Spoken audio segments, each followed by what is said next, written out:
Hi, and welcome to Vetsplanation. I'm your veterinary host, Dr. Sugerman, and I'm going to teach you about veterinary medicine. In this podcast, we can dive deeper into the understanding of what our pets are going through and break down medical terms into easier to understand chunks of information. Just a quick disclaimer, this podcast is for informational purposes only. This is not meant to be a diagnosis for your pet. If you have questions about diagnostics or treatment options, please talk to your veterinarian about those things. Remember, we are all practicing veterinary medicine, and medicine is not an exact science. Your veterinarian may have different treatment options and different opinions. The information I provide here is to help pet parents have a better understanding about their pets. If you like our podcast, please consider sharing this podcast with at least one friend or just somebody else who has pets as well. Now, let's jump into this week's episode. Hey everybody, welcome back to Vetsplanation. I am your veterinary host, Dr. Sugerman, and I have a very special guest with me today, Dr. Wiltzius. I'm very excited to have you on, so thank you for coming on. Yeah, thank you for having me. Yeah. So today we're going to be talking about acupuncture because that is definitely something you do, and I'm super excited for this because there's lots of stuff that I don't know about acupuncture. Most people don't. Yes, exactly. Yeah. So let's talk about what is acupuncture in general. So acupuncture is part of traditional Chinese veterinary medicine that involves inserting small needles along various points on the body called acupuncture points, and the goal being to maintain and restore balance and health of the pet or person, essentially. Nice. That's the basis of it. Okay. You make it seem so much simpler. That's the very brief version. Yeah. So you said it originates from Chinese medicine. Is that correct? Yeah. How did that come about? It's been, I think the exact origin's still unknown, but I think it goes back even like 5,000 years ago or something like that to ancient China. And there's manuscripts talking about certain points on the body with the energy points and stimulating those points with needles and even shards of bone they used to use. Oh, wow. I think that's as much as we know about it. It was used a lot in their war horses and war animals. Keep them healthy. Well, that's really cool. People don't really think about it, but that type of medicine has actually been around a lot longer than our Western medicine. Much longer. Mm-hmm. Yeah. Then can you explain the differences between Eastern and Western medicine then?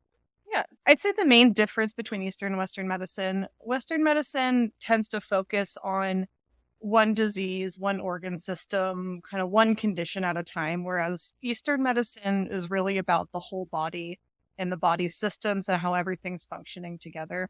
So one of the good examples is in Chinese medicine, the spleen, an organ in the abdomen, actually is involved in the gastrointestinal tract in Chinese medicine, whereas in Western medicine, doesn't have anything to do with it. Yeah, so, it's completely a separate organ. Completely separate. Yeah. So if you have an animal that we say has dampness in the spleen, it usually has diarrhea. It has nothing to do with the spleen. But because of where the energy channels and the meridians lie in the body that are related to the spleen, it's very closely associated with the GI.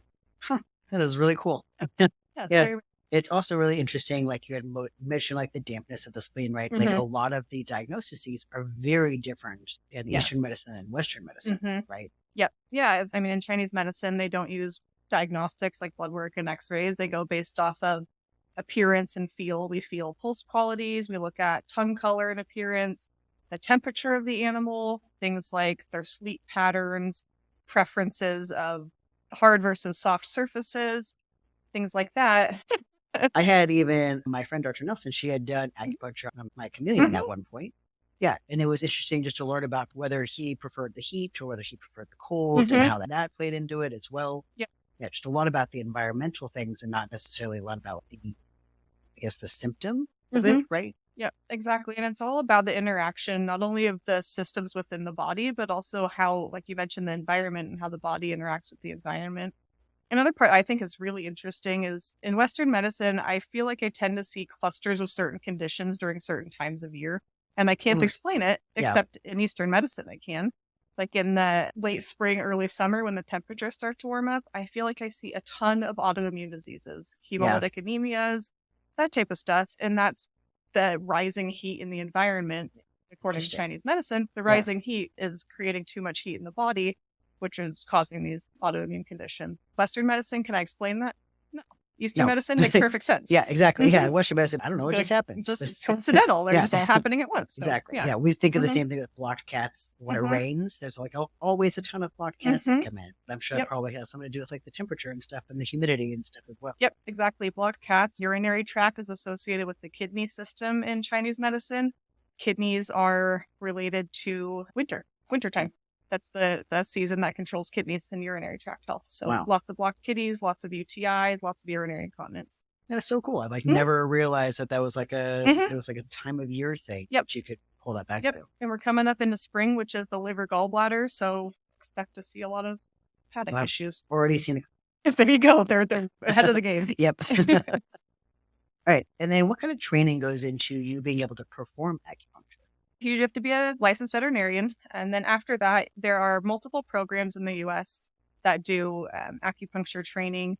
The one I went to is the Chi Institute, which is in I've heard a lot Florida. about that. Yep. Yeah. That one is very much about the Chinese medicine itself, whereas some of the other ones are more medical acupuncture focused. So at Chi Institute, they do a lot of not just straight acupuncture, but herbal therapy, food therapy, Tui Na, which is body manipulation. And they talk a lot about the elements of the body, the meridians, and more of the Chinese medicine as opposed to just straight acupuncture. The course itself, it takes about 6 months of a combination of online and in-person learning. And then there's clinical hours you have to do, case reports to write, and a final exam before you can be certified. Yeah, so you have to have a certification for it. It's not like just going to the classes, right? Correct. Yes. Yeah. Mm-hmm. I mean, any license can technically legally put acupuncture needles in. Right. But to say you're an acupuncturist, you have Yeah. to go to that certified program and complete the certification. I've definitely done acupuncture needles. I'm not sure I always did in the right. Yeah. Yeah. And that's the hard part. I can't claim to know anywhere near all the acupuncture points. I have my set few that I really like and I use commonly, but to learn all of them and all of their uses and how they connect, years and years of study and lifetime of doing it and keep learning. And it's so interesting. You can use it for so many different things. Like I was taught how to use a couple of them just for emergency cases, which I thought was amazing. Before I'd never even have known that you could use acupuncture for emergencies. Absolutely. Then how long did it take you to get that certificate? It was 6 months of actual classwork.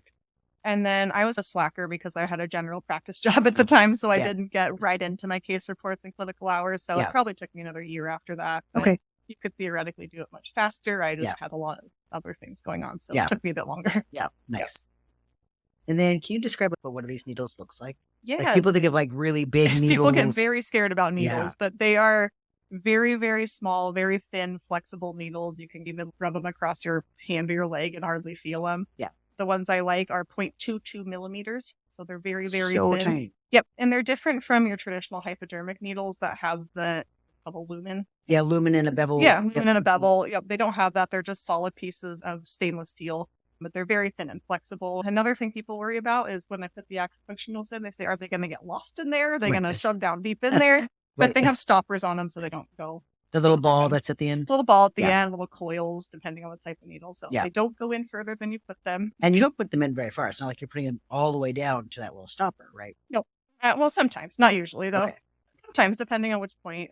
Points along the back, there's a lot more flesh there, so you can put the needle in a lot deeper. But points like on the feet and head, there's not a lot there, so you're not going in very deep. Yeah. People get really like worried about the needle portion of it. They do. Yeah, I've actually just had a new client yesterday and it was like, I don't know if I want to watch this. I'm terrified of needles. And she decided to be brave and stayed for it. And after the first one, she's like, oh, no. It's nothing. Yeah, it's like nothing at all. It's like just brushing them. I guess that's exactly. Yeah. It's like you're probably going just the same sensation. Yeah, they hardly ever notice unless it's a super sensitive spot. And they're like, oh, that was weird. Yeah. Funny enough, like my Great Dane had it done a couple times now, right? But she always notices. Yes. But if you try it on any other dog, I don't know why. She's just so sensitive. I should actually say I can't acupuncture either of my dogs. They won't allow it. They're like, absolutely not.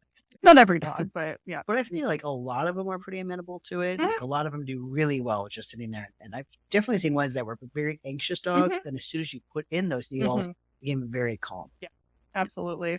Most dogs tolerate it really, really well. I've got a lot of clients that are worried that my dog's anxious. They don't know how they're going to tolerate it. And after the first session, they're like, oh, that was really nothing. That was a big deal. Yeah.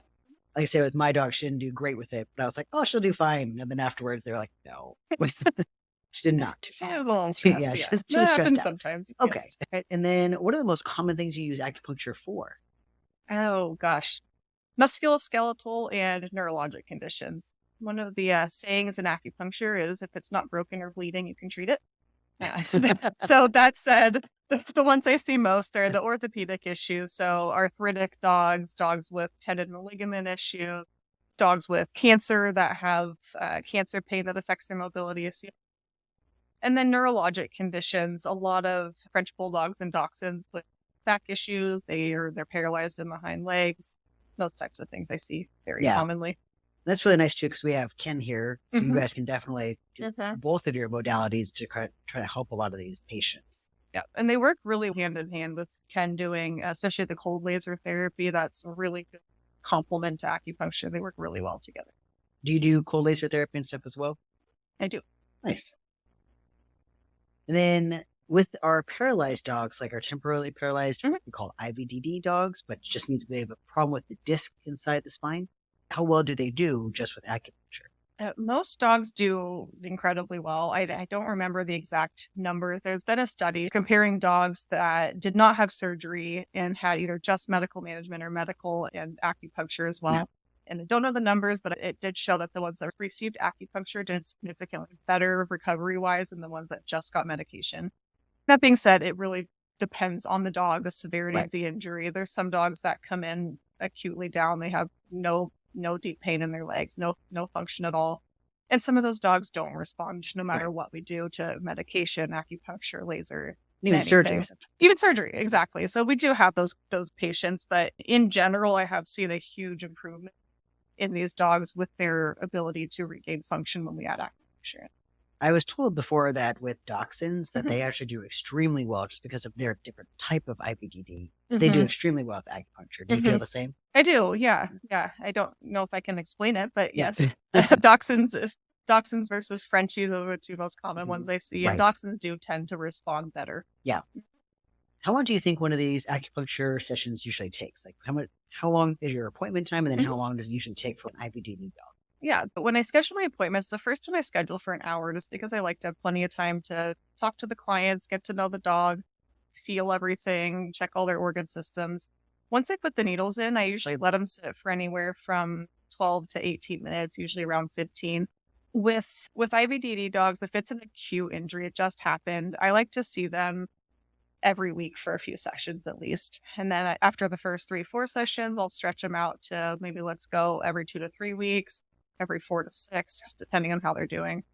With more chronic conditions like arthritis, I will usually start them at every other week for a few sessions and then extend from there depending on their response. And are you still using a lot of Western medicine stuff as well? Are you using pain medications and anti-inflammatories stuff in Absolutely. between? Yep. Yeah, I very much believe in integrative medicine. So there is Western medicine absolutely has a time and place and it works extremely well for what it does. So I think of acupuncture as a really good complementary or adjunctive therapy to that. So oftentimes we can use acupuncture to lower doses of pain medications or provide more pain management than we can get with pain meds alone. And also just to speed up the recovery process. So Yeah. yes, absolutely. And when you're doing like the acupuncture stuff, is there any side effects to it? Like with drugs, like when we Mhm. use our Western medicine medications, there are side effects to a lot of these. Yep. Are there side effects to acupuncture? Very rarely. Some dogs will be very tired after the first treatment, and most owners are grateful for that. Yeah. But really, there's no long term side effects from it. Uh, So really, I- it can only do good. I- It's not going to be harmful. It's really yeah, just going to help. exactly. Yeah. Nice. And then can you explain like just how the acupuncture does help with pain management? Mhm. The exact mechanism of action of acupuncture it is not fully understood, but a few different theories out there. So one is the gate theory of pain, and that's basically saying something on your body hurts, and if we stimulate another part of the body with a painful stimulus, such as inserting a needle, it tricks the brain into saying, "Okay, well, I'm going to pay attention to this thing now because it's new," and blocks the other pain signals. So that's Okay. one theory for it. The other is that it releases the body's neurotransmitters like endorphins and serotonin that are responsible for pain management. So it works in that regard. Also, really helps with with blood flow. So when we put a needle in, we're telling the body, pay attention to this area. And so the body's response is, oh, we need to bring blood to that area because there's something going on here.